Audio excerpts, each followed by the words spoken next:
Welcome back to the program. I'm Zev Brenner. It's been a while, but we're pleased that Rabbi Yaakov Horowitz, Dean of Yeshiva Darchei Noam of Monsey, Director of Center for Jewish Family Life Project. Yes, you can read him online at rabbihorowitz.com, and author of a book called Let's Stay Safe. Rabbi Yaakov Horowitz, thank you for joining us again, and good vach. Good vach to you. Thank you very much. We actually published the book to Let's Stay Safe together with ArtScroll. Bracha Getz wrote the lyrics, wrote the words, and Tova left did the illustrations. But thank you very much. Good vach, everyone. Good vach. Thank you for joining us. I know you've been a fixture. You've been going down to the trial. You've been speaking out. You've written blogs, articles, and one of your articles you've written about much more than her word against his. How do you know that Nehemiah Weberman, who received a 103-year sentence this week, is really guilty? You wrote the article that hits he said, she said. Well, it's not. This isn't about me. It's really. It was about the process, and just stepping back a little bit. Our involvement, Project Yes, myself, the reasons we got involved way back in May. We were actually called by social workers to intervene about getting someone into school related to this issue, and I personally spoke to other victims, which I subsequently wrote a short while thereafter. I had personally spoken to 4 victims aside from this one, and the patterns were very real. I spoke to fathers of several of the victims. Many, it's all on my website. It's kosherjewishparenting.com. No, absolutely. It's important because I'm sure that you got a lot of calls, people challenging you about the articles that you've written. So just for our audience, just want to know, because you, from the get-go, you, like you said, from May, you were convinced that he was guilty. I was just curious because I hear a lot in the community, and people call and email, and basically they say it's a case of he said, she said. And they don't believe, Frank, they believe him and they don't believe her. This is what I hear from a lot of people, especially from Williamsburg. Right, correct, absolutely. And look, on the surface, if you consider that Mr. Weberman was at one time a respected member of the community and was quote unquote working with children, it's understandable that at least at the beginning, that there would be a level of disbelief. Nobody wants to believe something like this. No one wants to believe that someone could be capable of crimes of this nature. And that is the that unfortunately that was the thinking. But the fact that it was just her word against his, just isn't so. That's what I pointed out in the piece. More than her word against his, it was her words, and it's very important for your listeners to understand this. When an accusation of this nature is made, an accusation which frankly has the ability to change someone's life. I'm speaking about when someone is accused of a crime of this nature. What happens is it is vetted extraordinarily carefully. In other words, what happens is that typically the victim is interviewed by 3 detectives separately, and what the detectives do is, and they're very trained in this field. They interview the person. Another person interviews, a third person interviews, and they compare notes with each other. The detectives compare notes. Now, if a person makes up a story, what happens is they almost inevitably trip up. When you recall, I encourage the readers to have a look at the piece, which was, that's the title of it, Much More Than Her Word Against His. The story is that if you make up a story, let's say you saw a car crash on a certain day, or you witnessed a robbery, or any other crime. So if it's true, it happened in your mind. You don't need to remember anything. You just need to recall the images that you saw. But if you're making it up, you wind up having to remember hundreds of little lies that you told, and then you remember, well, what did I say that minute?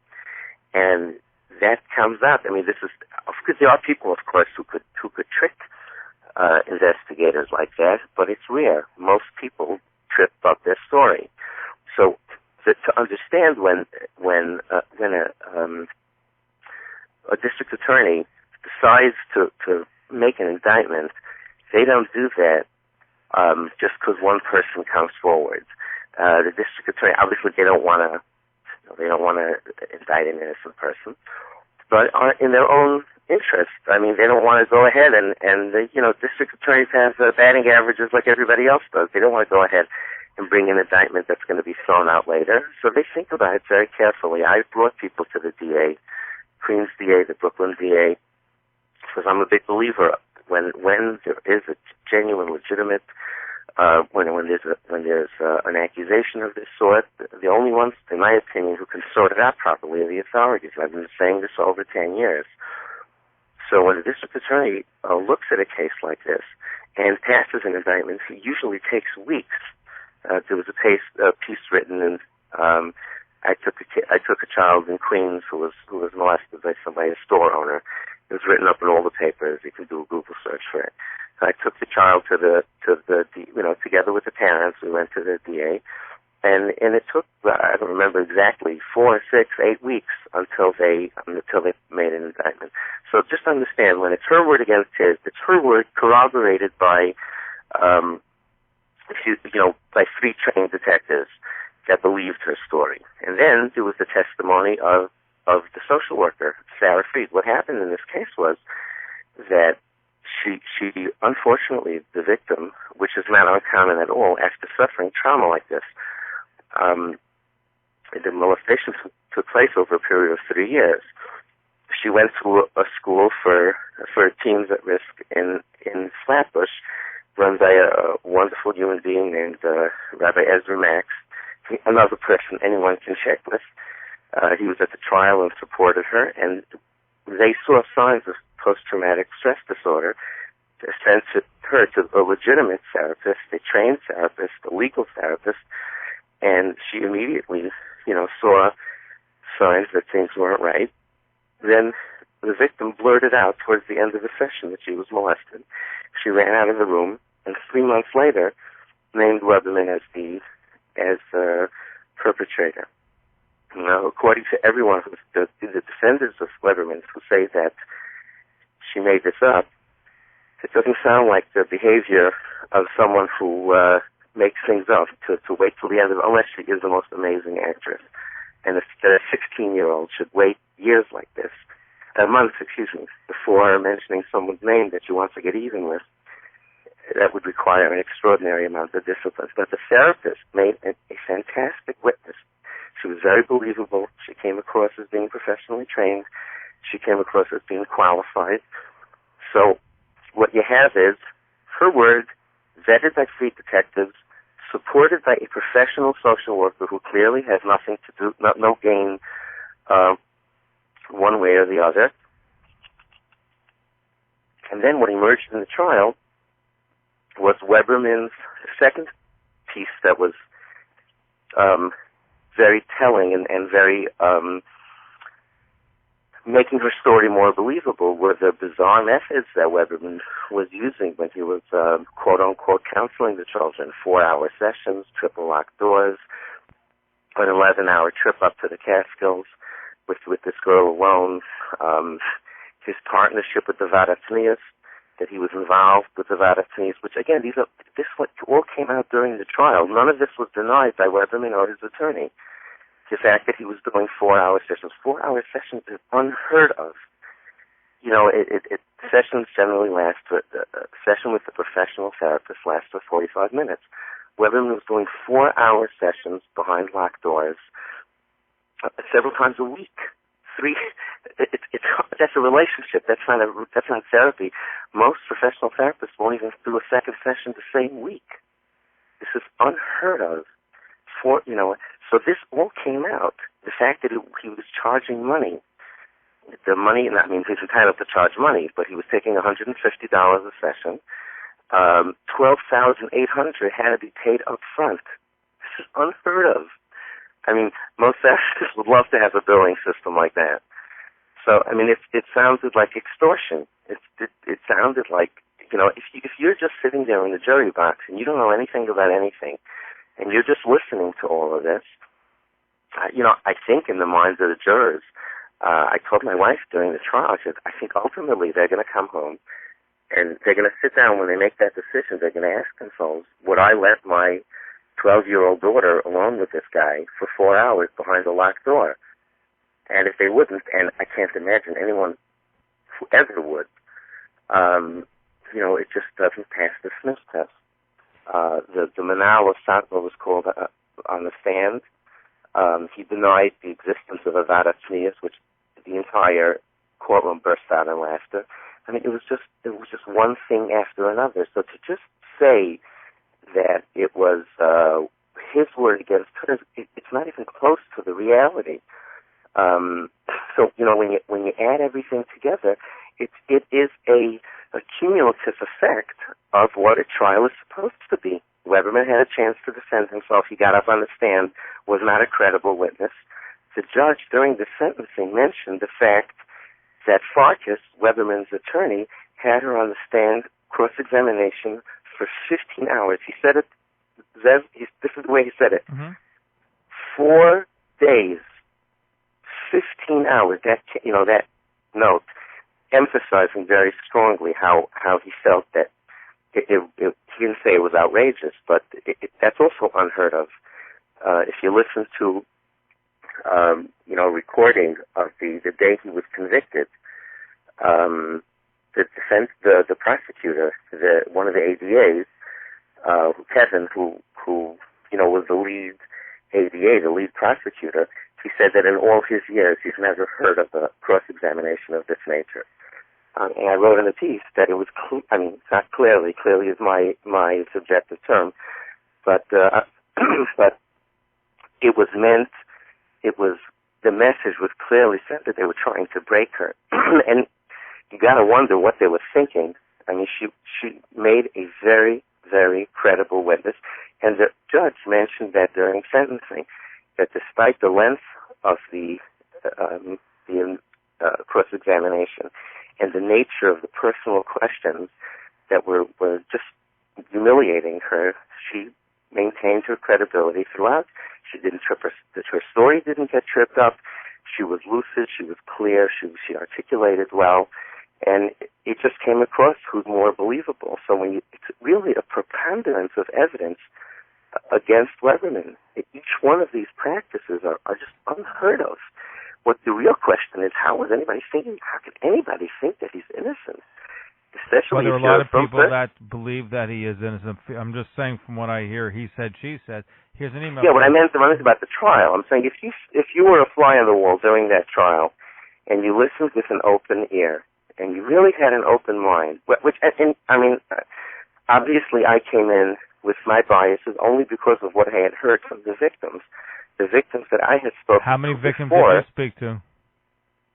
I spoke to 4 way back, way before the trial started. And when I got involved, they all told you similar stories? They all told me similar stories. And if anyone is interested, they can read a piece by Malcolm Gladwell about the Sandusky trial called In Plain View. It's a 5,000-word piece where he describes the grooming process. Grooming means when a perpetrator, when a pedophile, slowly and carefully, he writes there that over a period of 2 years sometimes, for 2-3 years, they select in a cold, calculated, brilliant, and evil way, just take a pool of 100 children, let's say a football coach or somebody that has access to so many children, and they slowly weed out. Well, these 30 kids, their mom comes to practice every single week, and their mom drops them off, the mom picks them up, the mom looks at practices. This is not a good bet because this person has parents who are very involved. And these people, they literally weed out people. They slowly encroach upon their personal space a little at a time. If you read, unfortunately, believe me that I'm an educator at heart. I would much rather be telling you about our new Chumash book and our pre-Gemara program, which I love talking about. I wasn't looking for this, but I've been doing this been involved in abuse prevention and trying to help risk, victims. Working with teens at risk, which is, I know you're working very much with. with. I started with teens at risk, and we slid over to doing a lot of abuse prevention because we saw that so many of the kids at risk were molested. So if you understand the grooming process, and even on a basic level, I'm not professionally trained. I've never, ever counseled in a professional capacity. I've never counseled anyone. I always refer them over. I try to help the people and the victims and their parents. I direct them to professional therapy. But if you understand the rudimentary basics of abuse, this screams out at you. No question. I'm curious now, before we break, did you get any threats for being so vocal on this issue? I've been getting a lot of pushback, yes. I've been writing some pretty controversial stuff. I try to be, I'm always polite and I'm always respectful. I always try to be. I've never gotten pushback like this in my life. It's just been extraordinary. Was there any physical threats against you, or was it just... No, nobody threatened my life, but I did go to the police in Ramapo, to the police chief in Ramapo, who called some people in the Vanetznius in Williamsburg and read them the riot act right away as soon as this started. It's been very, very personal, very harsh, very, whether it's online stuff, people who are trolling, making up phony Twitter accounts and to harass me. People made Twitter accounts with one letter. You can look it up. You can just do some searches. My Twitter name is @Yaakov Horowitz, YAKOVHORWITZ. If you do a Google search for a Twitter account with one of the O's in Horowitz switched with an A, you'll see the most filthy, vile things that I allegedly said. The person put up my picture on this phony Twitter account. I've been accused of crimes by people online. It's just been horrible. But something Did you ever think of backing down, or are you still resolute about taking that position? I'm not wired like that. I've tried to fulfill humbly and with great determination over the last 15, 17 years. I've tried to fulfill the charge of Chaim Brisker, Chaim Soloveitchik, who said that the main function of a Rav. So let me ask you that. What do you think? What's the main job of a rabbi? Well, the job is a rabbi has to lead, right? So he writes here. Lead. Supposedly, the quote attributed to him is he said, the rabbi is supposed to stand with the weak. The rabbi is supposed to be a voice for the voiceless. Thinking that the people who are well connected and the people who have financial capacity or people who know people don't need the rabbi to get what they need done. The timeless charge of our prophets, of our Nevi'im, to stand with the widow and stand with the orphan and stand with the stranger, the ger. That's a charge. I believe that has been. I was very moved by this thought of the Brisker Rav, and I think that a Rav is supposed to, a rabbi, supposed to lead supposed and to stand with the weak, and even give them if people a voice. are against it. When we come back, there's no one weaker than an abuse victim, and I will not be deterred by any of this. Our guest, Rabbi Yaakov Horowitz, Dean Yeshiva Darchei Noam of Monsey, Director, Center for Jewish Family Life Project. Yes, you can read him at RabbiHorowitz.com. And also the book, Let's Stay Safe, a book that the Art Scroll has that's dealing with how to teach abuse. When we come back, we're going to take your phone calls at 212-769-1925, 212-769-1925. You want to email us at zev@talklinecommunications.com. You want to use your cell phone, you can do so. Just text in the number text in your message with your question to 21800, and you'll have a way of getting through to us as well. Again, 212-769-1925. If you have any questions, comments, thoughts about what we're discussing tonight, the Weberman trial. When we come back, we'll look at should the rules apply to our community as well. We'll be back right after these messages. Stay tuned.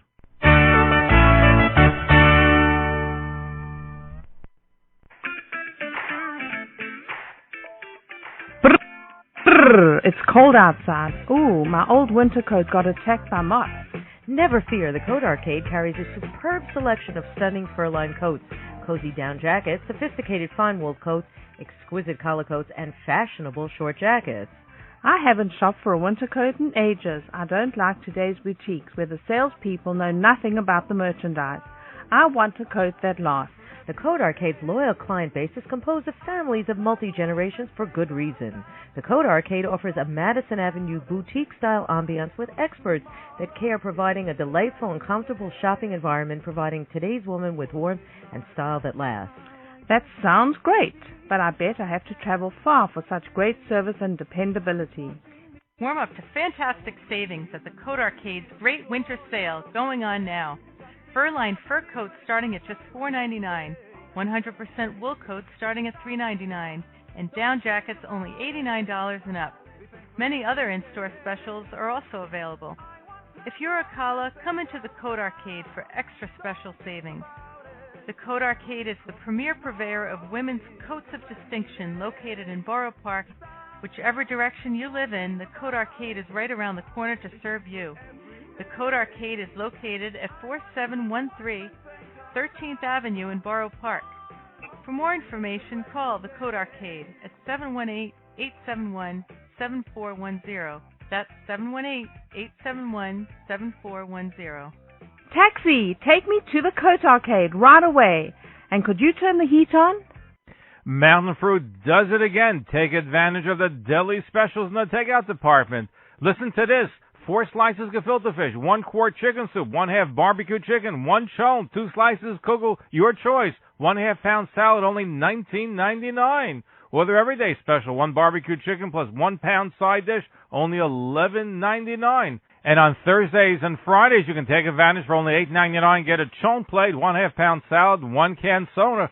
It's only $8.99. And there's super special Sunday, Monday, and Tuesdays, a chicken plate and a canned soda, $9.99. The supper special Sunday, Monday, and Tuesdays, beef plate and canned soda, $13.99. They have new extended hours at Mountain Fruit, the peak of quality, service, selection, excellence.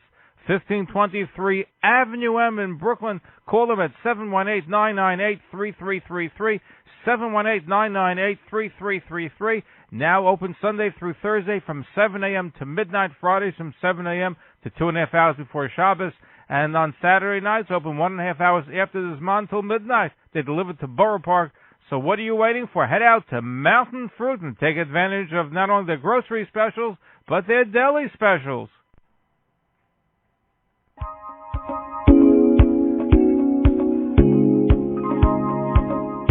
Supreme Travel will make the dream of a lifetime a possibility. You'll find extreme satisfaction as all your travel needs are taken care of before you fly. When you need to be somewhere in a flash, Supreme Travel will take you there anytime, anywhere. Call them at 212-278-8268.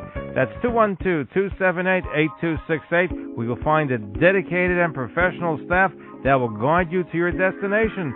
Supreme Travel comes with supreme satisfaction when you fly, knowing that when you land there, there'll be a rental car waiting for you, a cell phone in hand, and a hotel room for you to sleep. Rest assured that Supreme Travel is here for you every step of the way. So what are you waiting for? Call them at 212-278-8268. That's 212-278-8268. Supreme Travel. If it impacts Queens jewelry, we keep you informed.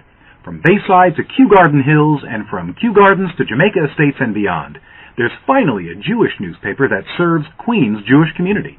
Have you not felt informed, amused, and delighted at the columns you've read?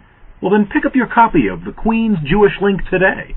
For more information, please see our website at queensjewishlink.com or call us at 917-549-6145. That's 917-549-6145.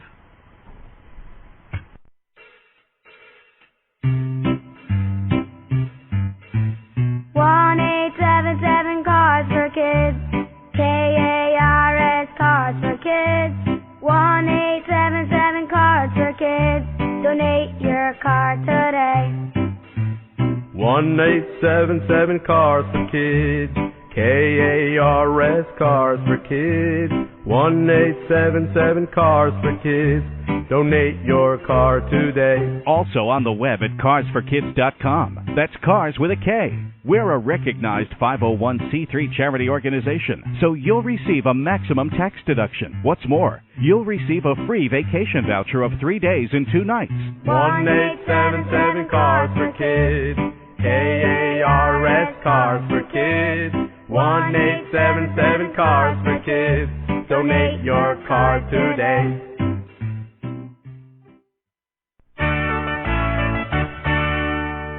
Welcome back to the program. I'm Zev Brenner. Rabbi Yaakov Horowitz is our special guest, project guest. He's new projects. We'll talk about that in a little while. He has a new book out, which we'll called, and also a project called Project Guest, Thoracic Child Safety Initiative. We'll get to talk about that in a little while. Meanwhile, looking at the aftermath of the Weberman trial and what his position is. Before we get to our phone calls, Rabbi Horowitz, when I had the DA on the other night, he mentioned that part of the thing was that since he took her overnight, did he take her overnight to Rockland County? No. He took her to the Catskills on an 11-hour trip alone with her in the car, which, I mean, I don't even want to... it doesn't even begin, because the word extraordinarily inappropriate doesn't even cover this, to take a 12-year-old girl. I mean, I don't understand how these Hamish people are Hasidic people are defending someone who so flagrantly violated Hilchos Yichud on a regular basis. He didn't deny this story, by the way. This was not denied. More than this, what came out during the trial was that he took the victim on this 11-hour trip by herself, came back at midnight. The mother came out to the car, and said, "What are you doing? What are you doing with And this principal, this excuse for a principal who happens to be Weberman's cousin, who was a horrible witness, who lied on the stand and really came across so poorly. So the principal of the school told the mother that she has to write Weberman an apology letter. Again, this came out during the trial. If anybody's listening, this came out during the trial. It was not denied at all. So she had to write an apology letter. They said that they can throw the girl out of school if the mother doesn't write an apology letter to him for accusing this holy man of such wildly inappropriate conduct. I mean, everything about it, he's so flagrantly violating Hilchos Yichud. I wrote about this. I mean, I wrote probably, certainly more than a dozen articles, maybe about 20, in the past 9 months, just slowly laying out the case against him. I'm not the prosecutor, but just laying out the case to cut through the denial and the cognitive dissonance, which is not unique to our community. This is what happens in Penn State when the thing came out against Sandusky and Paterno. People, look, a normal person says. Normal person. Now, when we had George Farkas on, the attorney for representing Weberman, he said that the father asked Weberman to take her. The father asked Weberman? To take the girl on the trip. I won't even dignify that. Okay. And let's assume that he did for a moment. Okay, I'm just mentioning what the lawyer said on the program. Okay, the lawyer said a lot of things. Look, let's assume for a moment that this is the case. Parents who have children that they're having challenges with, and the challenge, by the way, was that a result of what he did to her. When people tell me, well, describing the indiscretions of the victim, for starting, at ages 14, 15, 16, the things that she was doing, my first reaction was, I've been dealing with kids at risk for so long now. When you see a kid from a very sheltered environment doing things like this, that's a proof that she was molested, not a proof that she wasn't molested. We have a lot of people waiting to speak to Rabbi Horowitz, so let me take some... I just want to finish the thought. Sure. Zev, if someone comes to me and says, could you meet with my daughter, could you take my daughter in a car for a car ride? You're driving down to Baltimore to see your grandchildren. Your wife and kids are there already. Could you take my... Just try to imagine that. Let's assume Farkas is right. I don't even want to get started on Farkas as a human being and what he did in that courtroom to this poor girl. But besides for all of this, just imagine if somebody called me. I'm down in Baltimore now visiting our grandchildren. Imagine if somebody called me and said, Rabbi Horowitz, you're going home tonight, Sunday night. You're leaving 8 o'clock at night. You're getting into Monday at 12. Could you please take my 15-year-old daughter in the car with you? Could you imagine me saying yes? Let's assume that it's true. What difference does it make? I was at a hotel program for Pesach, Nebuch. There was a girl there who was self-mutilating. She was cutting. She was in very bad shape, an 18-year-old girl. She didn't leave the room for 2 days. It's a true story. So a father came to me. I just thought of this while you were saying this. A father comes to me and says, Rabbi Horowitz, I'm worried for my daughter's life. He hands me a room key, and he said, could you please go up and talk to my daughter? Okay? So the father wasn't thinking. Could you imagine me saying yes? And also people keep saying, Weberman's defenders keep asking, how about if they make an accusation like this against you, me, Yankee? So I say, okay, fine, tell me, where did it happen? Just tell me, where did it happen? You allege that I did this and this? Where? When am I ever alone with anybody? If you're careful that doesn't mean people can't make an accusation. People can make an accusation against anyone. But the accusation has to have something to stick to. If you have a person that's careful in their professional and personal lives, never to be alone with people, and not to put themselves in compromising situations, you cannot get an accusation to really stick for a period of time. Weberman. Did they threaten you? Were you threatened that they're going to say these things about you? Was that part? One of Weberman, I can't say Weberman supporters. There were people who actually put accusation like this online. Yes.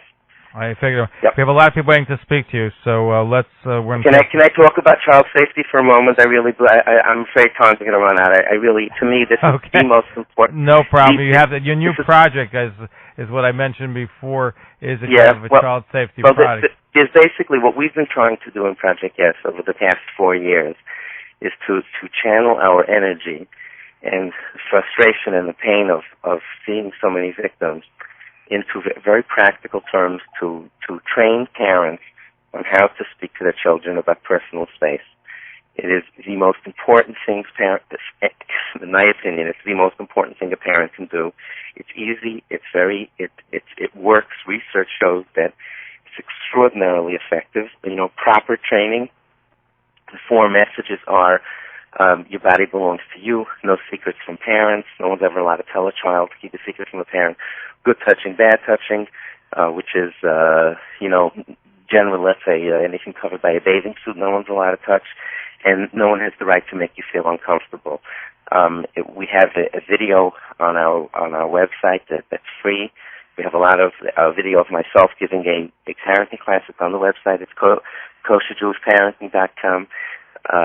The video, the first year it was released, which was about 3 years ago, there were 30,000 views. We Baruch Hashem, sold 19,000 copies of our safety book. I beg parents to take advantage of these resources, and we're very excited. Actually, last night we just launched a read aloud version of the book. Zev, people can hear it right now, Rabbi Horowitz. People can hear it right now.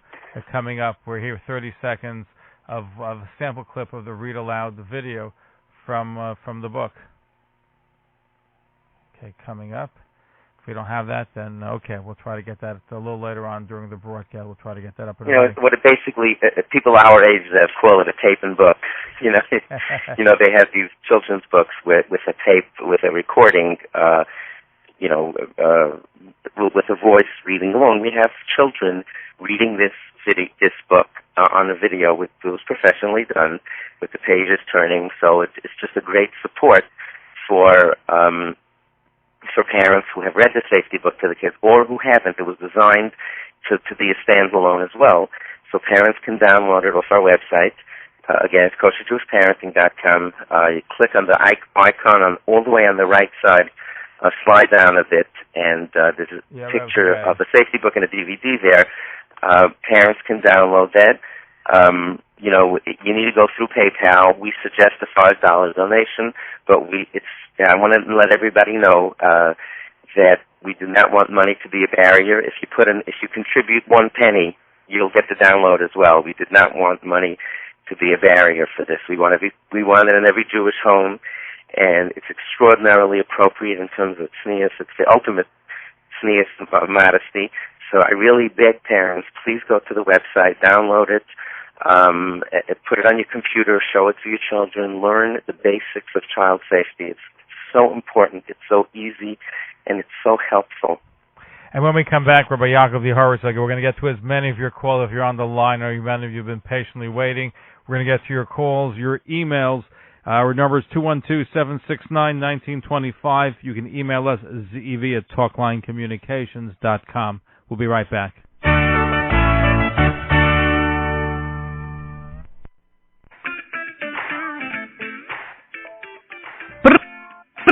It's cold outside. Ooh, my old winter coat got attacked by moths. Never fear, the Coat Arcade carries a superb selection of stunning fur-lined coats, cozy down jackets, sophisticated fine wool coats, exquisite collar coats, and fashionable short jackets. I haven't shopped for a winter coat in ages. I don't like today's boutiques where the salespeople know nothing about the merchandise. I want a coat that lasts. The Coat Arcade's loyal client base is composed of families of multi-generations for good reason. The Coat Arcade offers a Madison Avenue boutique-style ambiance with experts that care, providing a delightful and comfortable shopping environment, providing today's woman with warmth and style that lasts. That sounds great, but I bet I have to travel far for such great service and dependability. Warm up to fantastic savings at the Coat Arcade's great winter sale going on now. Fur-lined fur coats starting at just $4.99, 100% wool coats starting at $3.99, and down jackets only $89 and up. Many other in-store specials are also available. If you're a Kala, come into the Coat Arcade for extra special savings. The Coat Arcade is the premier purveyor of women's coats of distinction located in Borough Park. Whichever direction you live in, the Coat Arcade is right around the corner to serve you. The Coat Arcade is located at 4713 13th Avenue in Borough Park. For more information, call the Coat Arcade at 718-871-7410. That's 718-871-7410. Taxi! Take me to the Coat Arcade right away. And could you turn the heat on? Shouldn't your next trip be a Machaya? Machaya Travel is your one-stop shop for all your worldwide travel needs, including air, hotels, car rentals, apartments in Israel, cell phones, tours, and travel insurance. For over 25 years, Machaya has specialized in personalized customer care and last-minute Israel travel. So please call them, 732-370-3500. That's 732-370-3500. Mention my name for a free Israel cell phone rental or a free upgrade on car rentals. Restrictions do apply. Again, that's 732-370-3500. Machaya Travel, where the world is on sale every day.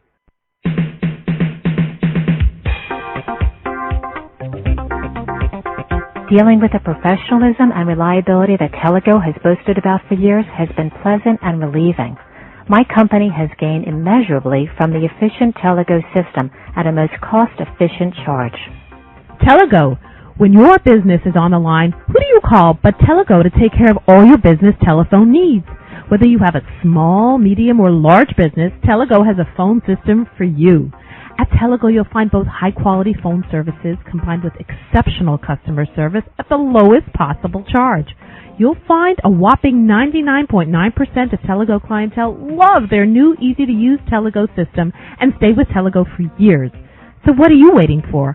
Call Telego today at 212-477-1000. That's 212-477-1000. Go with Telego.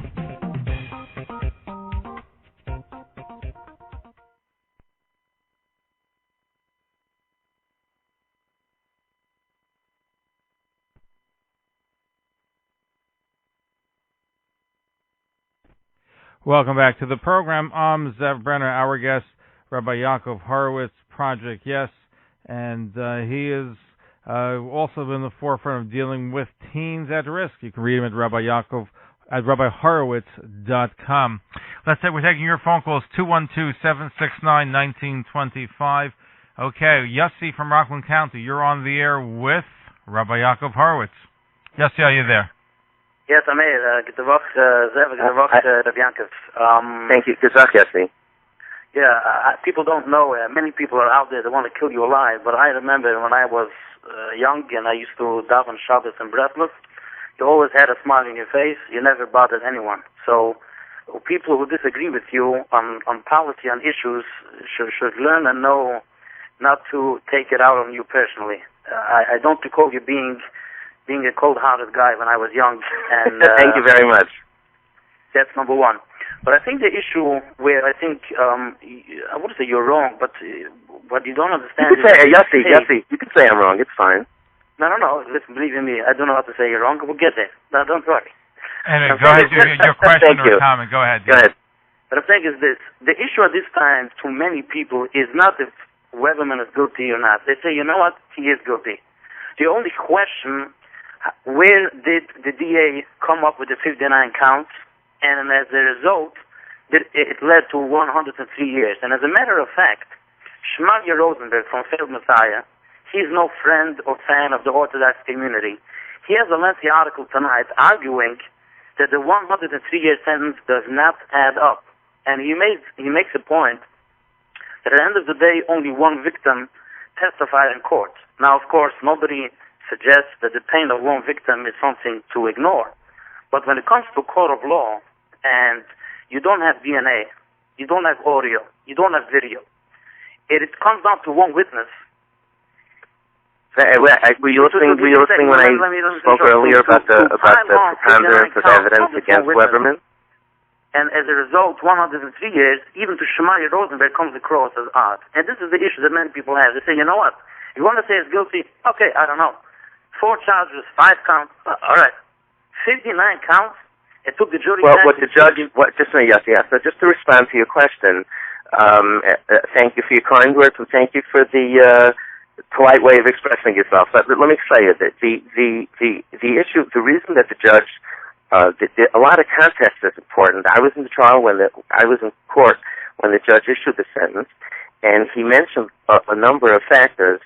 Among them, the fact that he has never expressed remorse.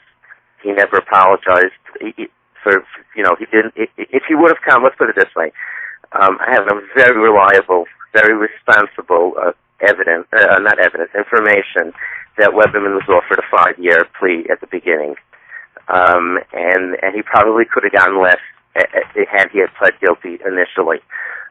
He has not. So a lot of this trial and all of this, and the fact that he still to this day has not.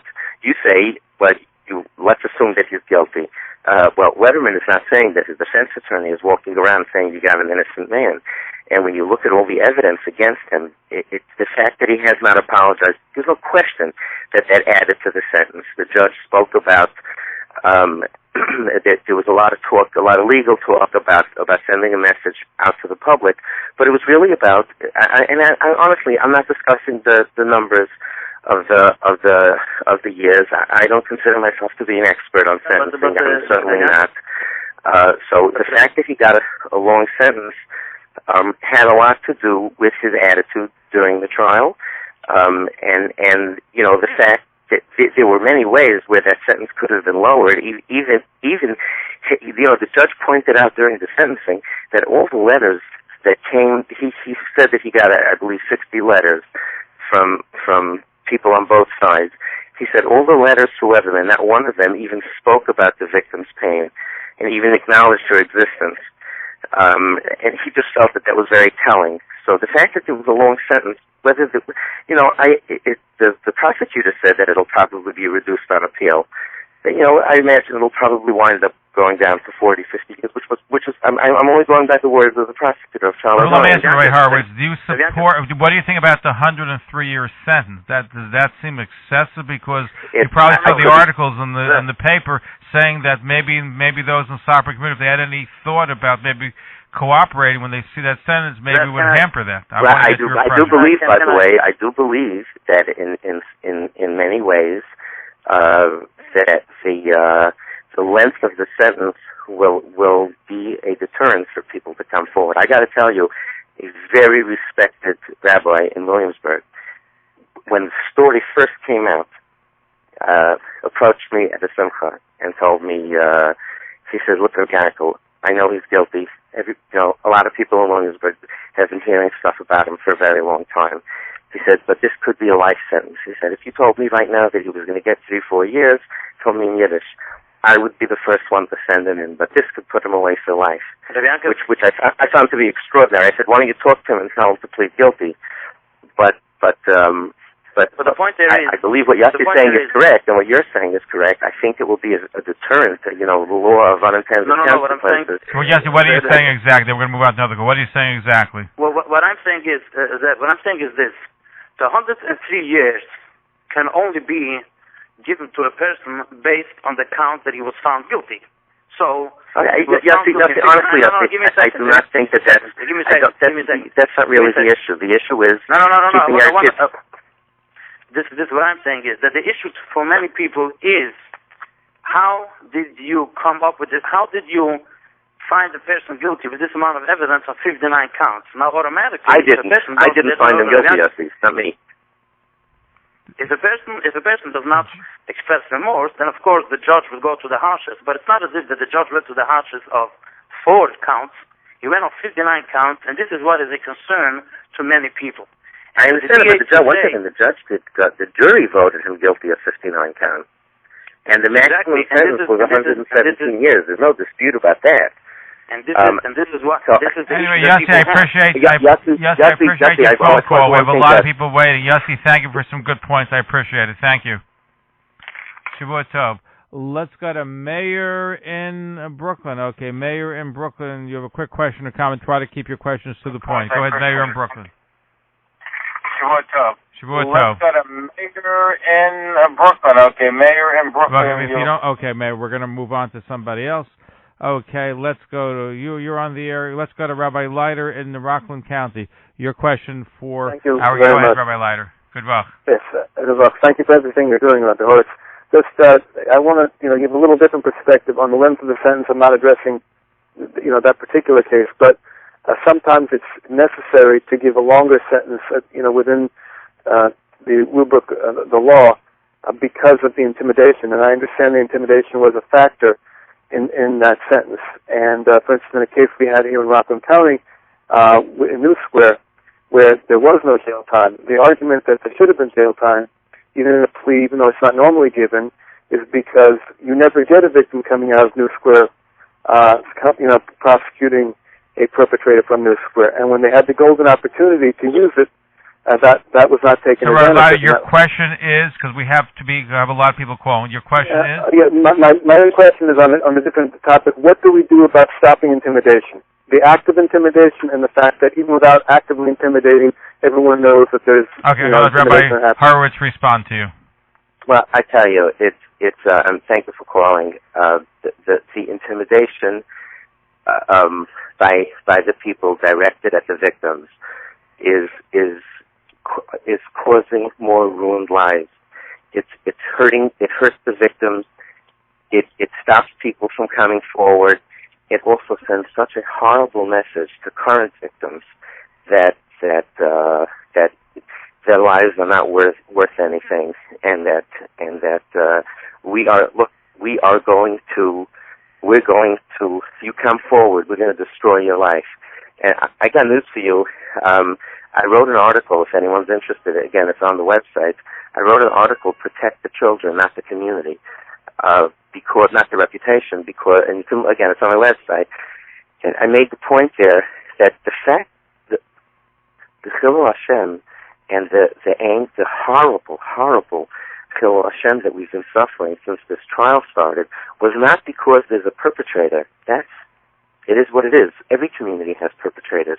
The fact that a fundraiser was made, a public fundraiser, which, by the way, I read it as such. The money could have been raised privately, That public fundraiser was a message. The public will not support you. We're going to take you down. If you come forward, we're going to destroy you. It was a very, very clear message. I don't think anybody misunderstood that. So that's what's destroying the reputation of the community. It's not that we have a perpetrator. Everyone has perpetrators. The fact that this perpetrator is being supported, and the fact that a guilty, convicted felon, a person convicted of the most heinous crimes, still has people defending him is unheard of.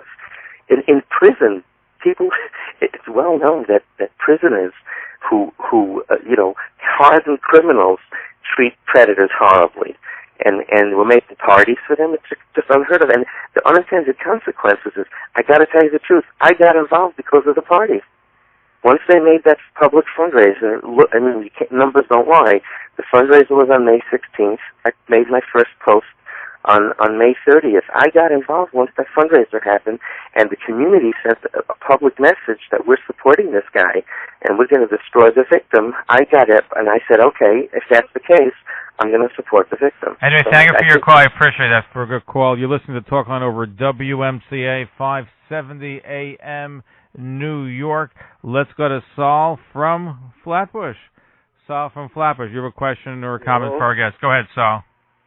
Yeah, I felt obligated. Welcome back. It's been a long time since you've been on the radio. Welcome back. Yeah, I'm making an exception tonight because I feel obligated. When I heard Rabbi Horowitz say that he's suffering on account of standing by the weak, the people who are victimized, I feel obligated because the principles of Osama Radam Reyecha was are very, very near and dear to my core.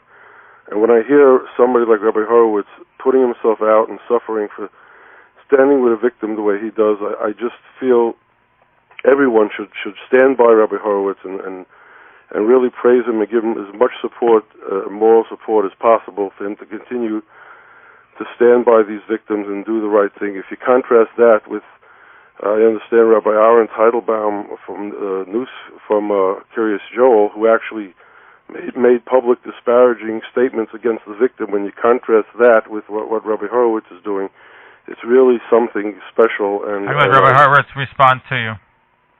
Oh, thank you very much, Paul. Look, it's not about me. When I walked out after I called up the husband of the victim. I emailed him, texted him like a week or two before the sentencing. I asked him if he wanted me there. He asked me to come. I stayed with them, but I kept as low profile as possible. Aside from my writings, I walked out of the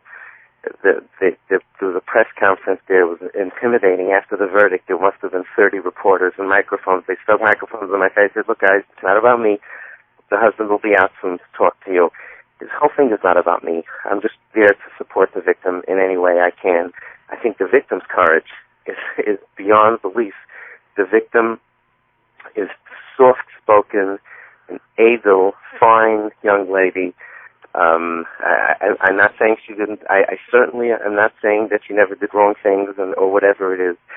She has the most refined moral compass. She just doesn't want children to get hurt. She said it 1,000,000 times. She said it throughout the trial. I don't want anyone to suffer like I did. And the moral clarity that she has stands in incredibly sharp contrast to a lot of the people who should be responsible adults in our community and defending children. I got to tell you, during the trial, one of the most poignant and painful moments that I saw, and if anyone thinks that you can fake this, I guess you can, but I was in a private room off to the side together with the victim and her husband and 3 family members and a Hasidic woman, a fully Hasidic woman with a very Hasidic husband, not people out of the community, talking about Hamish people who clearly are part and parcel of the Williamsburg community. A woman knocked on the door. She walked in. She hugged the victim, and they both started sobbing. She apologized to her 1,000 times. She was a victim of Weberman 4 years before this young lady started. And she's whatever, I guess 30 now or so. And she was sobbing, so sorry. I wish I would have had the courage to do what you did if one of it happened to you. just again and again. We all ran out. I ran out of the room immediately. I didn't even want. And I spoke to the husband outside, and he told me, so many of the things exactly the way it transpired with this victim. So it's not about me saying a few kind words. I'm a big boy. I can take care of myself. Anyway, thank you for your call. When we come back, we continue our conversation. Rabbi Yaakov Horowitz with us. He's Dean of the Yeshiva Darchei Noam of Monsey, Director, Center for Jewish Family Life Project. Yes, you can read him on RabbiHorowitz.com. And we come back with more of your phone calls at 212-769-1925. We have a lot of email. I'm going to get your emails as well. Zev at TalklineCommunications.com. On your cell phone, text at 21800. We're going to be right back.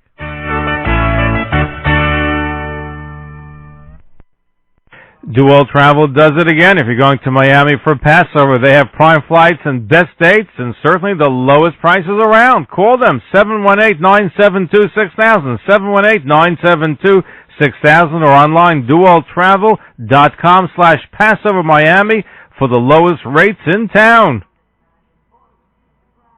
Traveling to Israel or Europe? Rent a travel cell phone or unlimited mobile internet at the lowest rates ever. TravelCell has the latest smartphones for your trip abroad to stay in touch worldwide. Studying in Israel? TravelCell now has the best unlimited student plans for phones, Blackberries, or iPhones. TravelCell has convenient pickup locations at 1981 Coney Island Avenue and Kings Highway, and also in Borough Park, Lakewood, Cedarhurst, and more. TravelCell offers the latest iPhones, including BlackBerry, iPhone, iPad, Android, and SIM cards for Israel and all over the world. Call today, 877-CELL-PHONE, or visit TravelCell.com, TravelCell, the trusted name for over 12 years. No Jew will be left behind. Hi, this is Rabbi Chaim Waxback of the Young Israel of Long Beach. This year, the annual Bob Shiger Scholarship Concert is going to be featuring Avram Fried.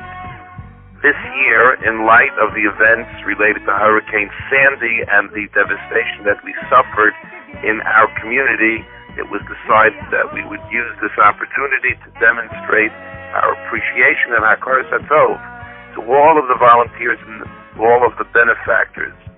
And we want to acknowledge and express our appreciation for their kindness during this time of real crisis in our community. I invite you to join us on Motzei Shabbos, February 9th at 8 p.m.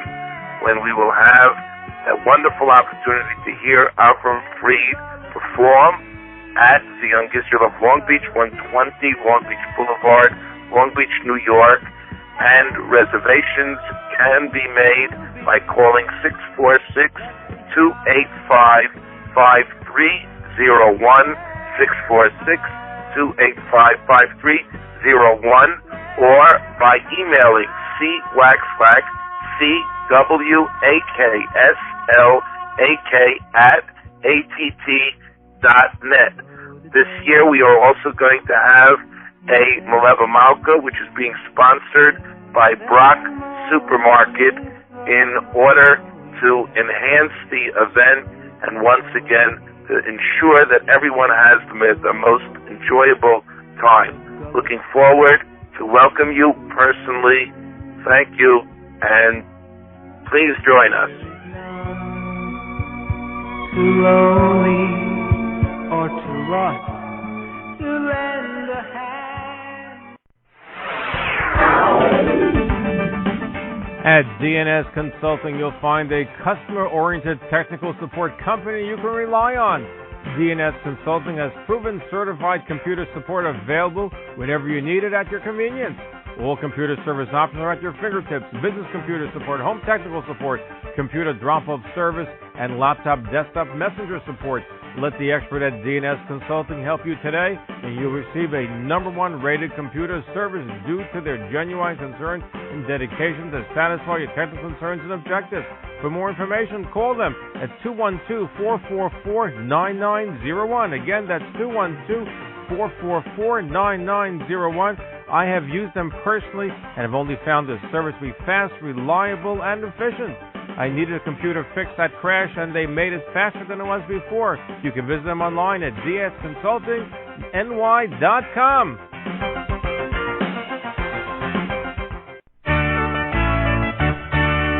Rabbi Yaakov Horowitz, our special guest, and we're getting to your phone calls, your emails, 212-769-1925. Here's an email question for you, Rabbi Horowitz. Moshe from Williamsburg writes, please ask your guest to name a single posek or rabbi to support his backing of the victim and side with the DA and detective versus following Derisha B'Chakira and verifying her side. I have an obligation to...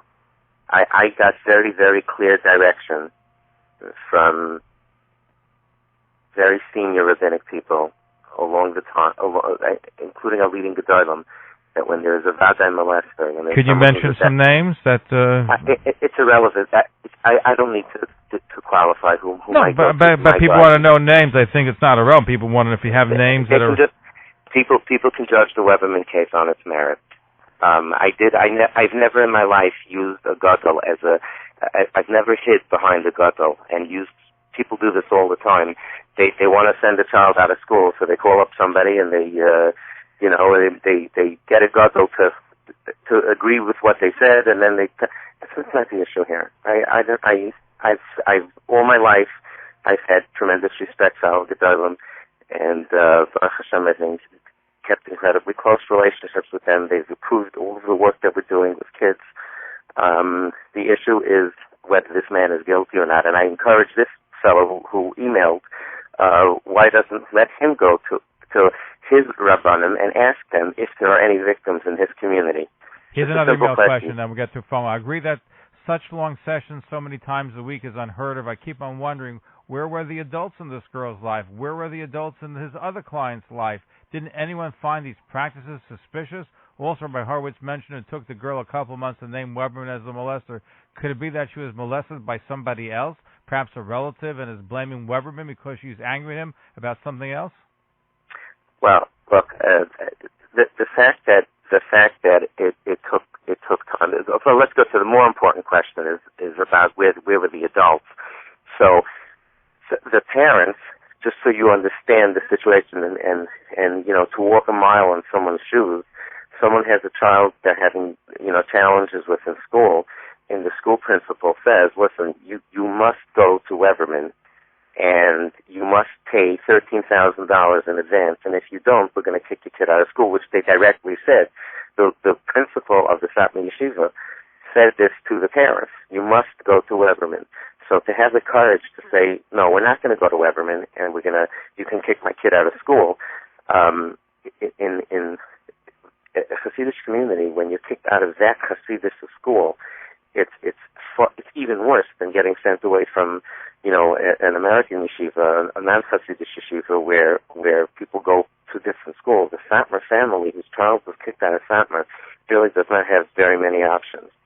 So why it happened, the question on the adults is the question directed to the people the leadership of the school is the question, how in the world did they allow this to happen? And why is there no public apology to the victims from the leaders of the school? Why aren't they offering counseling to other victims of his? I'm telling you, Zev, look, so far, whatever I said so far, months ahead has been thoughtful and proven to be correct. I am telling you that the leaders know exactly. They know that he's guilty, and they know that there are many other victims.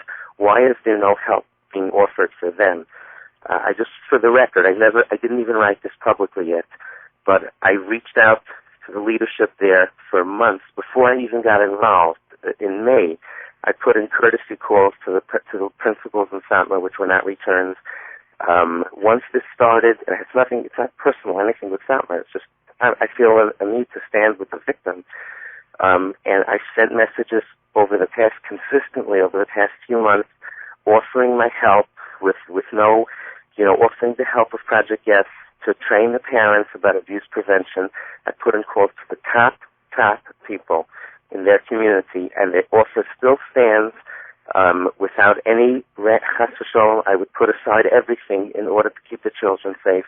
We have a Yiddish version of our safety book that's almost done. We hope to have it released soon. We trained tens of thousands of Jewish parents already in child safety. We would be honored and certainly willing to and able, and we would hope that the opportunity would be available either for us or someone else to go in and start training the parents about child safety. It's important to train parents. Here's a kudos to Rabbi Horowitz for his brave stance on this Weberman case. What a breath of fresh air to have a Hasidic Rav finally come out against these rapists and molesters. Okay, let's go to our phone calls. 212-769-1925. Yoli in Brooklyn. You have a question for Rabbi Yaakov Horowitz. Go ahead, Yoli in Brooklyn. Yoli, are you there? Okay. If Yoli's not there, then we're going to move on to Saul from Brooklyn. Okay, Yoli's not there. Let's go to Saul in Brooklyn. Saul in Brooklyn, you have a question for Rabbi Horowitz. Go ahead, please. Saul, are you there? Rabbi Horowitz, are you there? Yeah, I'm here. Okay, Saul, are you there? Okay, if he's not there, then we'll move Zev, on. Zev, can I jump in for a moment, Zev? Go, that's what we're going to. Go ahead, your question, yes. You're on the air. Caller, are you there? Zev, if we have a little quiet time, can I just jump in for a minute, please? Okay, we have a lot of questions, a lot of other calls. I thought that was a caller. Okay, here's another, let's go to another caller. Okay, your question for Rabbi Horowitz. Go ahead, please. You're on the air. Hello? Yes, your question for Rabbi Horowitz. Yeah, Rabbi Horowitz, I get to you. Yeah, if you're so vocal for victims, where were you by the Kolko? Were you so vocal against Kolko also? Do you believe that Kolko belongs in prison? Hello? Yes, he's listening. He's responding to you. Yeah, and just a second. Another question I have. Do you have a gudel that guides you through this whole process on this particular case? Not a general case, on this particular case. Was it Shmuel ben Achaichem? Was Weberman there? Was the victim there? What do you have such a for this particular victim? I got involved with this particular victim. I actually didn't know. No, I'll tell you what, the way you talk of this victim. Well, one second, Zev, one second. The way you talk of this victim, I'm astounded that a Hasidic Liftische person will, I'm sorry for saying it, is talking so fondly of a woman. You're talking in such a way, you don't sound like somebody. I think you need a lot of help. Please, the question you asked about Coco was fair. Yeah, the question you asked about the other thing was fair. You don't like I'm talking fondly about a woman. Zev, I'm not responding. Let's move on. Wants to talk about Coco. Answer me on the question. No, I didn't want to continue the call. I'm sorry. Just answer. This guy sounds like a member. He's not there anymore. Zev, this guy sounds like a member of the Vadat Tznius. I think his mind needs a power washing. I will not respond to him. Okay, let's go on to Usher in Brooklyn. Okay, Usher in Brooklyn, your question or comment. Our number's at 212-769-1925. Usher in Brooklyn, go ahead, please. Yes, hi. I'm a Menal in Yeshiva, and again, I'm not protecting anyone. I don't believe in protecting anyone. But on the other hand, there are lots of kids out there, not lots, but there are kids out there that falsely accuse Rebbeim. Rebbeim are running scared. There is no process out there to make sure that there are not false accusations. And I think something has to be set up on the other side of the coin as well. Okay, that's an excellent point. Let me just respond, quoting Rav David Cohn, Rav David Cohn Shlita. He spoke at a rabbinics conference. If you're interested, I wrote a piece on it called Fear and Present Danger, where I explained what Rav David had said. Rav David has been the Paisik for OHEL for the past 30 years, and he's probably more than anyone else in the Orthodox community has been dealing with situations of this nature and the very thorny questions of child abuse. And Rav David he responded to this question, and during the rabbinics conference, this question came up: what do you do with false accusations? And it is a very, very legitimate question. What David responded is, and this is, I very much, having dealt with it, I very much feel I don't even pretend to be in the same ballpark as Rav David in terms of learning and hara. I'm not a pasek.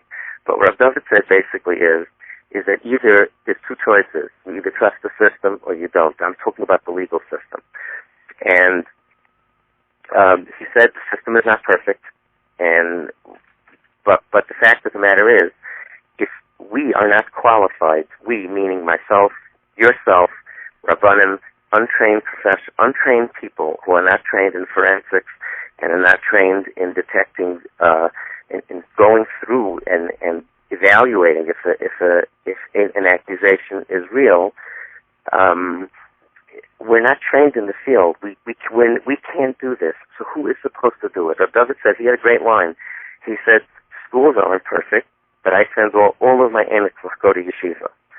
So you have a system that's not perfect. Nothing in life is perfect. But what else are we going to do? The system that you're talking about, to put a system in place, meaning that you get a few educators or a few rabbanim to sit on a panel and evaluate the cases. We've seen that it hasn't worked.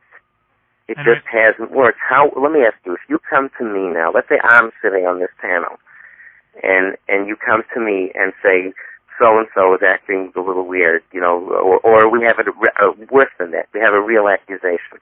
What am I supposed to do? I don't have training. I don't have a staff. I don't have investigative powers. I can't even force the person to come to me, to talk to me about it. But you're talking about a panel that should have rabbanim and psychologists on the panel to try to ascertain if there's any truth to the allegation. What I do consider, thank you very much. I appreciate your call, but we have a lot of people calling to waiting. Here's a quick email question. May I please respond? I think it's a very important point. Okay. May I? Go right ahead. Yeah. What Usher said about having sort of someone in between, I found that that's where the wheels come off. But to take a situation to a trained professional who is a mandated reporter. In other words, if somebody has a situation that they're not clear about, and they go to a trained professional who is a mandated reporter, meaning that they must report to the authorities any suspicion that they have. So if someone brings a case to a professional therapist and says, listen, this and this and this, or Mechanech says, listen, this happened in my school, what do you think? Then the trained professional will say, listen, this sounds legitimate, you have to go to the authorities for this. I'm a mandated reporter. That makes sense, but to put up panels and groups and vadim, and we've seen that it doesn't work. Go ahead, please, I'm sorry. Here's a quick email question. What is Rabbi Horowitz's position? Comment on the Satmar Rebbe Rav Aaron during a drasha trashing and condemning the victim. I heard that clip. I was sick to my stomach when I heard it. It was just, the irony of ironies is that pasuk that he quoted, Hachazani Asas Achazenu, it completely distorted the meaning. The meaning of that pasuk was that the brothers Shimon and Levi, defending their sister's reputation, said that our sister is not Heshker and we have to stick up for her. It's precisely exactly the opposite of that meaning. But look, the statement speaks for itself. It was nauseating. Let's go to Jacob in Muncie. You have a question for Rabbi Horowitz. I guess it's Yakov in Muncie. Go ahead, please. Yes, Yakov. Yes. Yeah, I have a question. Go ahead. Am I on the air? You're on the air. Go ahead. Quick question. You're on the air. Let me hear this. I heard it from one of my friends that was in court, and then I heard it a few weeks ago when the attorney of Nehemiah Weberman was on the air.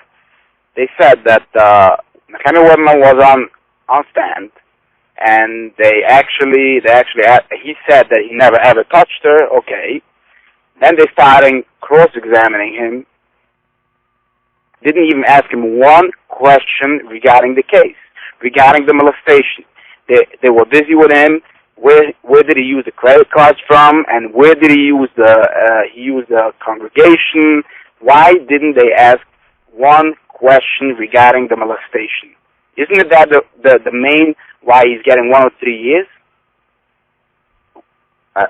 Look, I'm not a lawyer. I wasn't in court for I have this. I'm a manal of the yeshiva.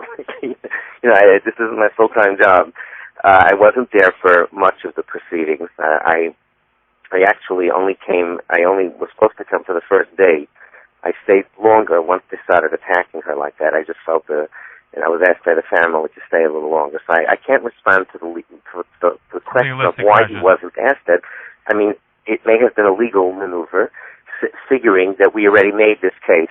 It's already been, they felt they may have not wanted him to have the opportunity to say he didn't do it. I don't know. I'm not sure. But what difference does it make? I mean, what difference? Big difference. Well, one minute. He's guilty because of an issue of molestation, and they cross-examine him on his private life.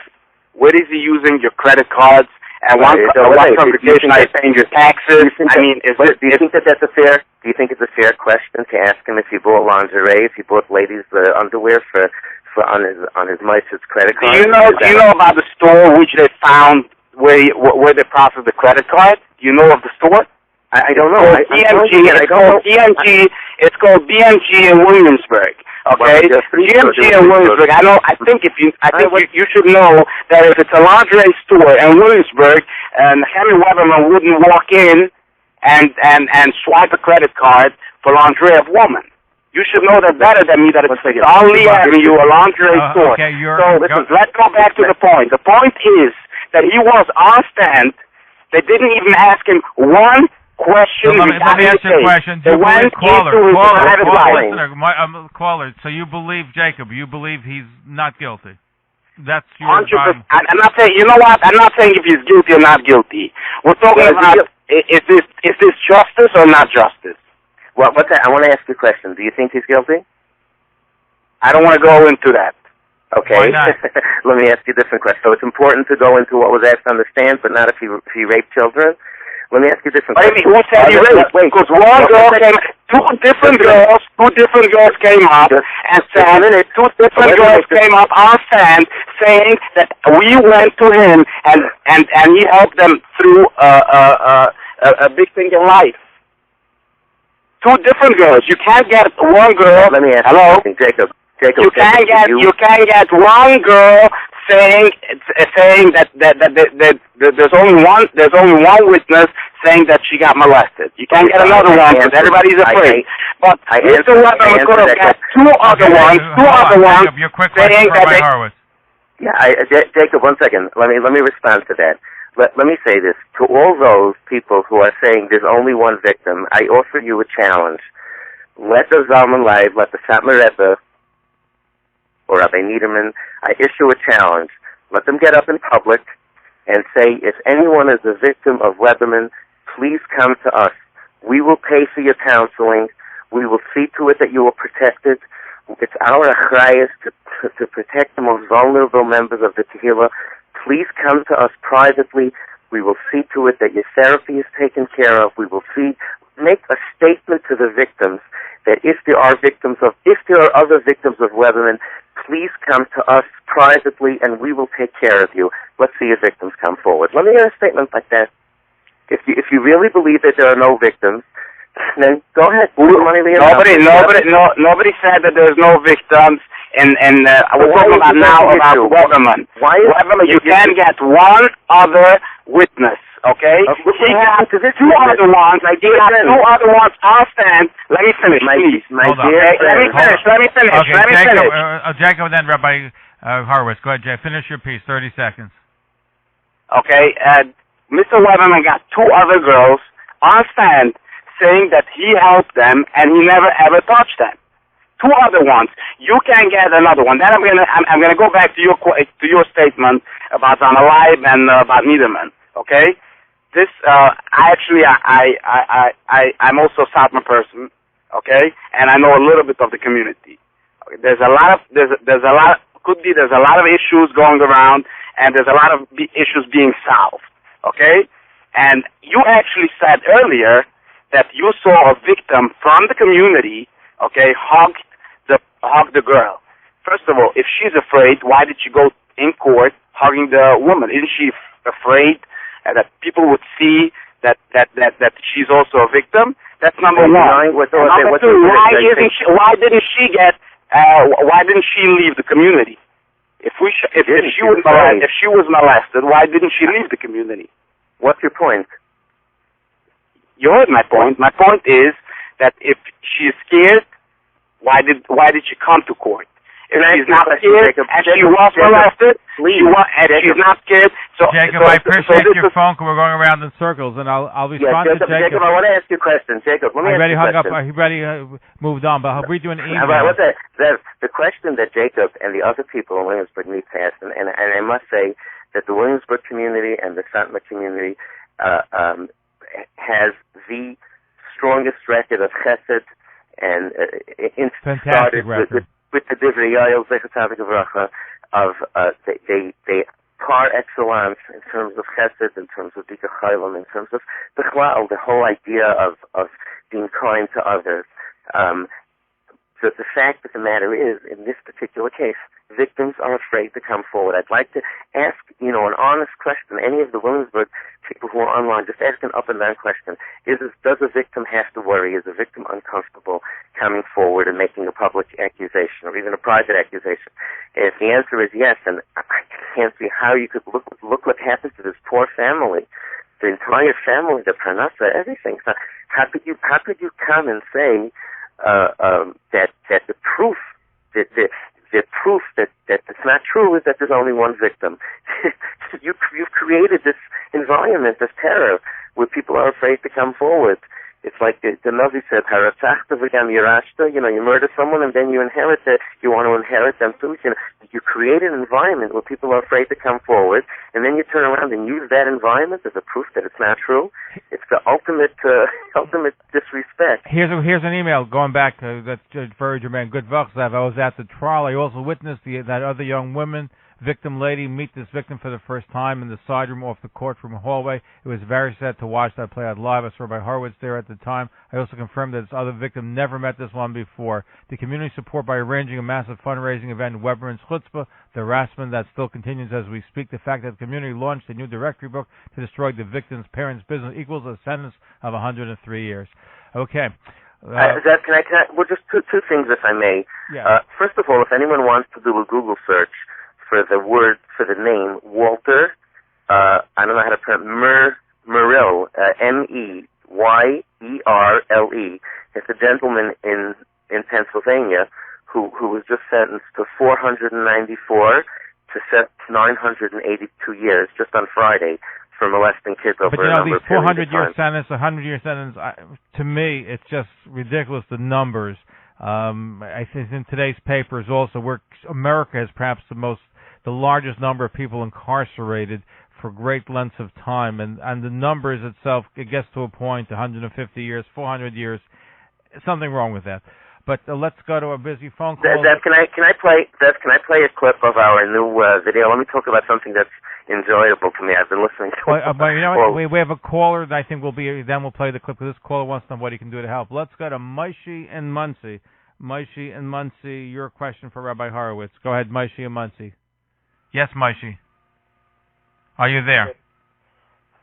Hello, I have a question in the comments. First of all, my question is if there's anything we individuals can do to help this. And first, let me say my comment is that question, why do you consider Satmar Chassidim? A lot of people have this mistake. I would like to clarify this, that the Satmar Rebbe, Rabbi Yaakov Horowitz, wrote in one of his Svurim that he held that there's no more, it's what's forgotten, the way how Chassidim are supposed to be. The whole B'derech Chassidim was forgotten from Jews. So, and he didn't build a Chassidus, he built a Kehillah. And he was the founder of Satmar. So, they shouldn't be called Chassidim. And when you talk in general about this issue, there's Satmar, there's Chassidim, there's Litvische. What's going on in Satmar doesn't mean that that's what's going on in other Chassidus. It's totally different. They have a total different education from all Chassidim. And fact says this, that we have already 2 cases from Satmar, Leibowitz and Weberman, and other Chassidus, it wasn't so much. According to Besende, how big, from all other Chassiduses, I don't know if even there was one case, maybe one, I'm not familiar. Look, I think the issue, thank you for calling, I think the issue Satmar versus other Hasidus, and I've been in the firing line taking calls. We in Project Yes have been taking calls from victims, for a long time.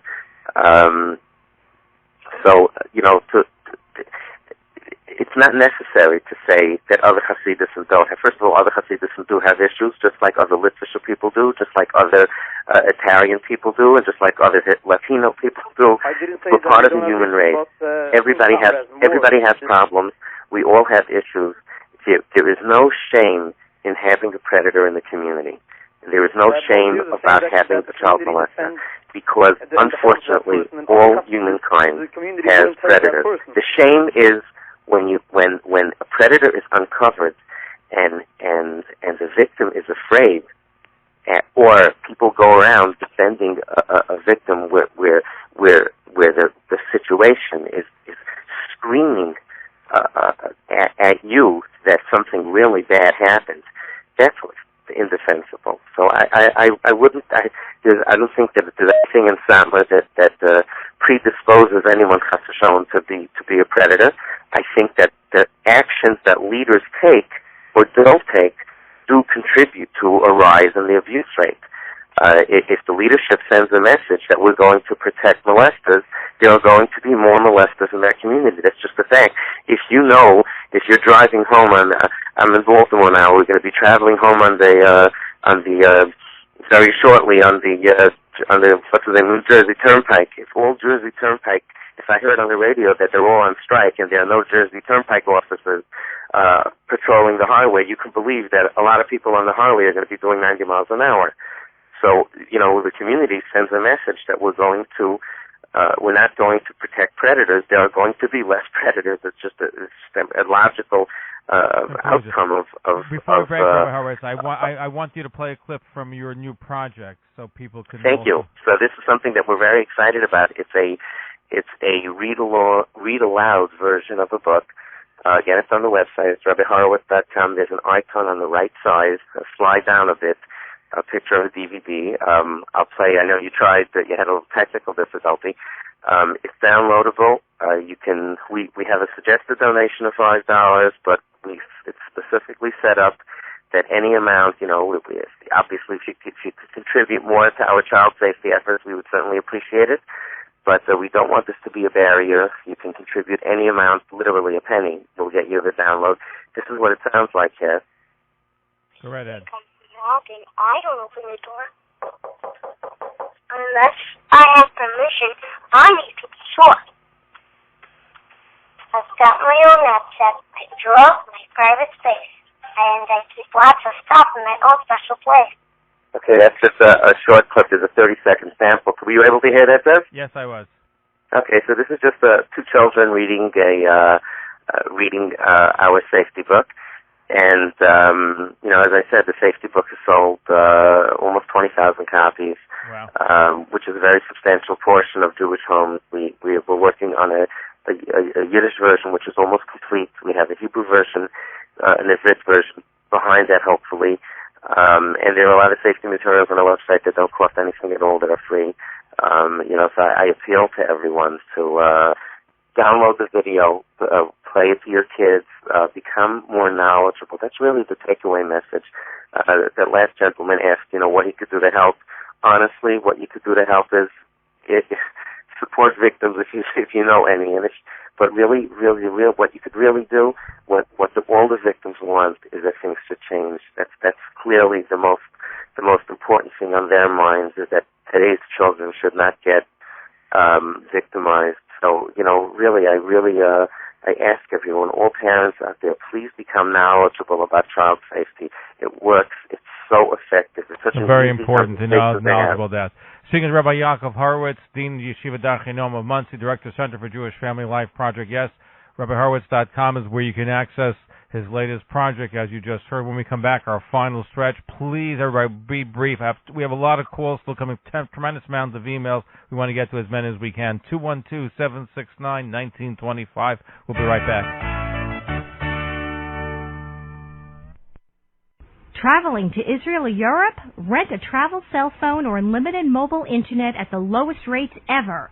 TravelCell has the latest smartphones for your trip abroad to stay in touch worldwide. Studying in Israel? TravelCell now has the best unlimited student plans for phones, Blackberries, or iPhones. TravelCell has convenient pickup locations at 1981 Coney Island Avenue and Kings Highway, and also in Borough Park, Lakewood, Cedarhurst, and more. TravelCell offers the latest iPhones, including BlackBerry, iPhone, iPad, Android, and SIM cards for Israel and all over the world. Call today, 877-CELL-PHONE, or visit TravelCell.com, TravelCell, the trusted name for over 12 years. If you're an organization or a local business and want to connect with members or customers by text, contact Jump Text Marketing.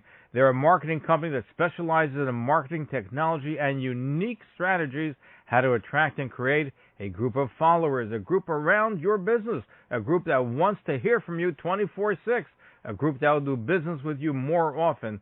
So contact Jump Text Marketing at 718-517-6595 or text the word Jump Text, that's spelled JUMTEXT, to the number 21800. We're back, our final stretch of Rabbi Yaakov Horowitz. Here's a quick email. Please ask Rabbi Horowitz if he has any rachmanis on Weberman's poor wife and family. I most certainly do. They're not. My heart goes out to them. He has a family, an extended family. Of course, I feel badly for them. You know something? I walked out of there. I didn't feel that anybody won there. It wasn't a victory. I wasn't getting up and dancing and excited. I couldn't believe this. My breath was taken away by the last of the sentence. The fact of the matter is, though, that he did these crimes, and he is to blame for his family's matzah, not the victim. And the judge said that during the sentencing. Of course, I have rachmanis on his family. They didn't do anything. Okay, and here's another quick email. They want to know. Okay, Yoli wants to know is why did the father come out with a letter that he's not supporting the whole case? Yeah, but he's terrified. His business is taken away, and they're being threatened in the street. Well, what do you mean? How could you attribute anything to that other than it's like the Iranians? They take a hostage and they parade him out in front of the cameras, and he says, "Oh, they're treating me so great here." That was my understanding of it. But honestly, look, the issue is here to keep the kids safe. Weberman behaved inappropriately throughout the time that he was quote unquote counseling children, and that's the story. And the story is that a victim had the courage to come forward and stand up for all the silent victims. And I think that's the story. The story is that we at Project Get felt from the first minute that this is going to be the most important abuse case of our lifetimes. And that's why we went and did what we did in standing with the victim. But that's the story. The story is that this has been a horrible, horrible, period for our community. And I hope that the best outcome would be that every community, including the Williamsburg community and Monroe and the Hamish community overall, should start real education training for parents and mechanchim in terms of code of practice and in terms of children understanding child safety. That's the real story. The real story is that a victim came forward and bucked pressure, and a dangerous predator is off the streets. Let's have many calls, Rabbi Horowitz. We have a few moments left. A lot of people waiting to talk to you. Let's go to Far Rockaway, New York. Okay, you have a question for Rabbi Horowitz. Go ahead, Far Rockaway. Hello. Yes, you're on the air. My question is to Mr. Horowitz. Rabbi Horowitz. Rabbi. Okay, you can call me. It's all right. Don't worry about it. Okay, Rabbi. Let's make for Rabbi. My question is, called before asking if he did the Shmoreh by Nachaychem. He didn't answer that call, so I appreciate if you can answer that. What was the question? I'm sorry. The question is, if you ever sat down with Weberman, you tried to reach out to him, ask him his side of the story. No, I'm not. No, I did not. I'm not a prosecutor, and I didn't see that as my role. It wasn't my role. I certainly would have responded if anyone on their side called me and said, "Yankee, we'd like to sit down and talk to you." Mr. Horowitz, we'd like to sit down and talk to you. I gladly would have, but I'm not a prosecutor. I wasn't a Dayan. The victim came forward. There were credible allegations. 4 other victims that I spoke to had similar stories. So it was my place just to stand and say that things are very troubling. I'm not the judge. I don't have to listen to both. Anyway, thank you for your phone call. We have just a limited amount of time. Yankee from Williamsburg, your question for Rabbi Yaakov Horowitz. Go ahead, please. Yes, Yankee in Williamsburg. Go ahead. If you are not there, then we'll move on to the next caller. Okay, let's go to... okay, you're on the air. You have a question for Rabbi Horowitz. Go ahead, please. Yes. Hello. Yes, your question. Am I on the air? You're on the air. Go ahead, please. Your question. Yes, you are. I want to ask Mr. Horowitz. Rabbi first Horowitz, of all, well, I don't know. He's Rabbi. You have smicha, or does he have a role? How can I help you, sir? How can I, you can call me Yankee. What's your question? How can I help you? Okay, my question is, are you Das Torah? Do you have Das Torah? He wants to know. Is he the Das Torah? He wants to know if you're your own Das Torah. What exactly is your question?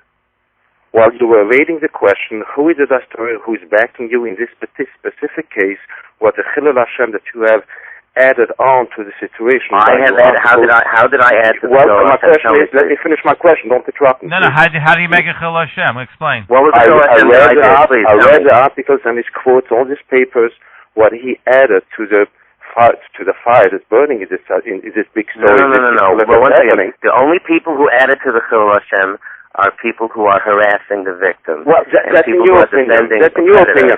My question was, don't evade my question. Are you, Das Torah, to go out there to coach the girl what to say in court, to go to the press, to go to the media, and talk to them? You say he coached. Is there anybody who allowed you to do that? What are you talking about? I coached the girl? What are you talking about? Do you have any? What are you talking about? I read that you coached the girl to say a statement in court on the day of the sentences. It's a lie. That's what I It's read. a flat-out lie. It's a flat-out lie. Anyway, thank you for your call. We just don't have a lot of time, but thank you for your. Let's go to Charles in Brooklyn. Charles in Brooklyn, your question for Rabbi Yaakov Horowitz. Go ahead, Charles in Brooklyn. Yes. Hello. Yes. Go ahead.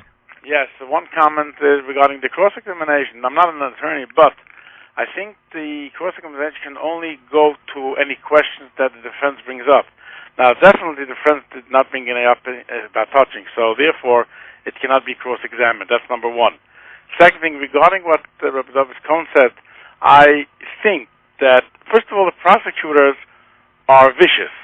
They're going to, as the saying goes, they can indict a ham sandwich. A ham sandwich, yes. But if there would be a Vada Rabbanim working together with the prosecutors, and the Chakiras and the Rishas will be under the auspices of the Vada Rabbanim, is a different story. And the Vada Rabbanim will determine whether they should be indicted or not.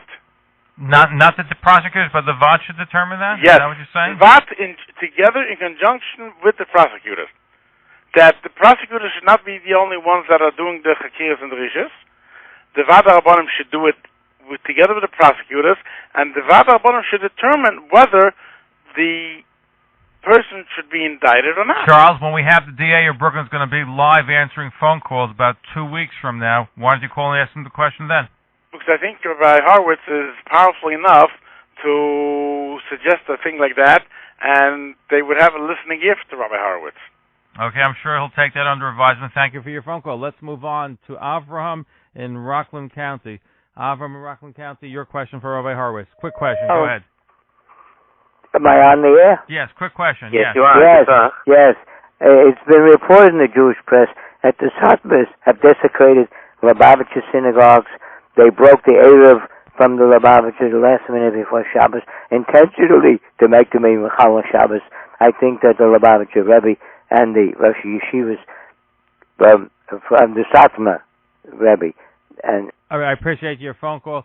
Let's go to Yakov in Brooklyn. Okay, Yakov in Brooklyn. Your quick question or comment. Go ahead, please. Well, while he's on, let me just all say I just got an email from Shmaya Rosenberg, failed Messiah. He says that the piece that he wrote, that he thinks 25 years to life would possibly be the correct sentence.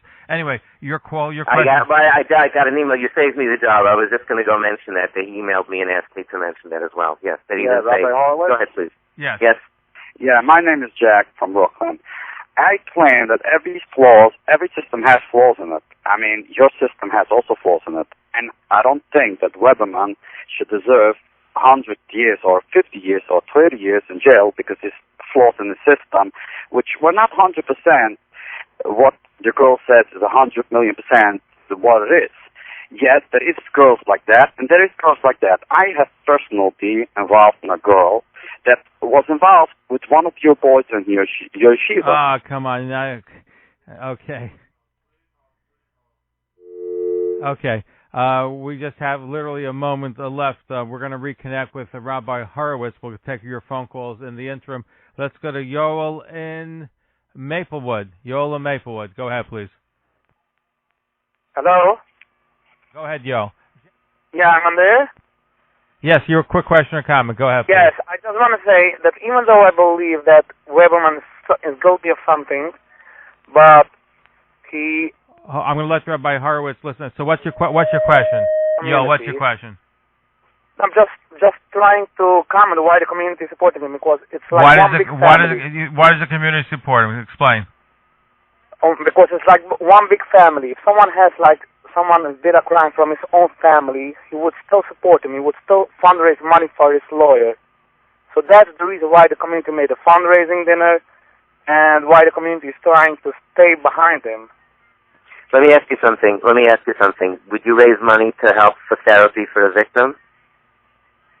We would do that. I would do that too, right. Which one do you think should have more kedima? If somebody, the Gemara says that what? First of all, the victim left the community. Is that correct or not? What difference does it make? What difference is that? You only raise money for people who are live in the community? What difference does it make? And let me ask you something. Let me ask you a different question. One second. How about the victims who are still in the community? What happens if or something? One second. I'm asking you something. Do you think? Are there victims in the community? Period. There are victims in communities. There are victims in the community. 100%. Okay. So would you? I would be glad to work with you if you'd like to help organize a fund. What's your email? So they can respond to you. What's your email, Rabbi Horowitz? People get in touch with you. You could do YH project@gmail. Send me an email. I will be glad to work with you. If you want to organize an effort to raise money for victims of abuse in the Hamish community, I will be glad to lend my name. Anyway, thank you. We have literally about 30 seconds left. I'm going to try to squeeze in Susan from Brooklyn. Okay, Susan from Brooklyn. A quick question for Rabbi Horowitz. Go ahead, please. Yes, Susan. Quick question. Yeah, my quick comment is I'm surprised that mothers haven't called in to say how much better they sleep at night now, knowing that their children are safe from Weberman. All right, thank you for your call. Let's go to Rifki in Borough Park. Let's see if we have another woman calling in. Rifki from Borough Park, your question for Rabbi Horowitz. Yes, Rifki and BP. Yes, I'm calling in answer to that principal that called. I think that teachers and principals and educators and therapists have a certain professionalism, and they're not allowed to cross that fine line when they deal with students or patients or whatever. There's a certain professionalism distance that they have to take, and that where he locked himself in a room, that is atrocious. And I just want to... Good point. We're out of time. Thank you very much. Rabbi Horowitz, I thank you. We're just unfortunately out of time. I want to thank you, the Dean of Dr. Noam Muncie, Director, Center for Jewish Family and Life Project. Yes, RabbiHorowitz.com. Rabbi Yaakov Horowitz, thank you. Look forward to having you back. Always a pleasure. Have a good luck. And check out Rabbi Horowitz's new project. You can get on his website, RabbiHorowitz.com. Let's stay safe is the name of the book and the project. Thank you. We'll be back with you during the week, 8 o'clock on WSNR 620 on the AM dial. Thank you for listening. Shavua Tov.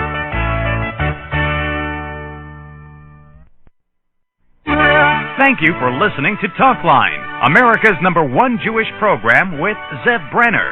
For more information on Talkline's full range of radio and television programs, please write P.O. Box 20108, Park West Station, New York, New York 125, or call 212-769-1925. The Talkline Communications Network.